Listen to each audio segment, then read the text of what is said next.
was hired by Proctor and Gamble International in Cincinnati in April or May of '68, and they asked me to move to Toronto. So we moved from Houston to Toronto in June of '68 and did basic marketing training through the P&G system.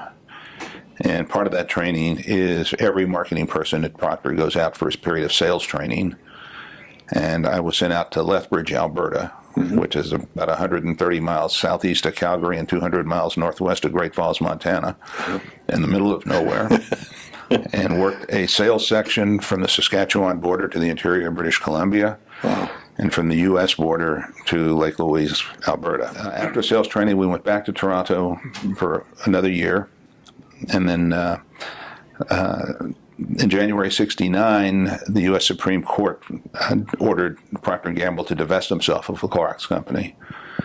And within 6 months or so, I had an invitation to join Clorox.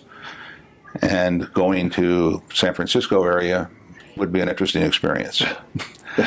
So we took the opportunity and moved to San Francisco. After I had been at Clorox for about a year, less than a year, I guess, the CEO called me in and says, "You're the kid with Canadian Proctor experience, and we're doing a lot of things in Canada, and we need your help in doing it." So I was asked to start a Canadian company for Clorox. But we were then transferred to Boston to do that because they had a fledgling subsidiary in Boston. And the CEO had a home on Nantucket, and it allowed him the opportunity to be in Boston on Mondays or Fridays for meetings. So we were in Boston for almost 2 years. My office was in Boston, my job was in Toronto and Vancouver, and my boss was in San Francisco.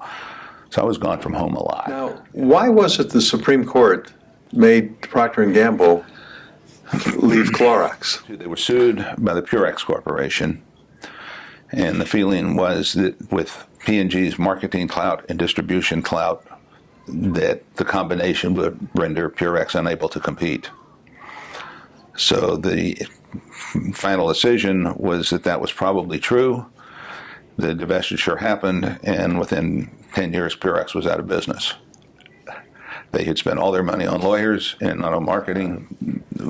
We had been back to Toronto, where I was running the Clorox Company of Canada.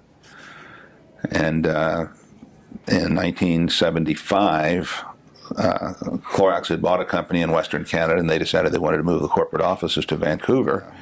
It came to a party, and we had made up our minds that we wanted to come back to Texas. And through a contact of mine in the San Francisco area, I was introduced to the senior VP of marketing at Frito Lay, and came back to Texas in April of '75 with Frito Lay, running their potato chip and pretzel marketing nationally. Right next to my office at Frito Lay was Herman Lay's office, and Herman Lay was the founder of Lay's Potato Chip Company, and out of Nashville, which merged with the Frito Company in the early '60s, I guess.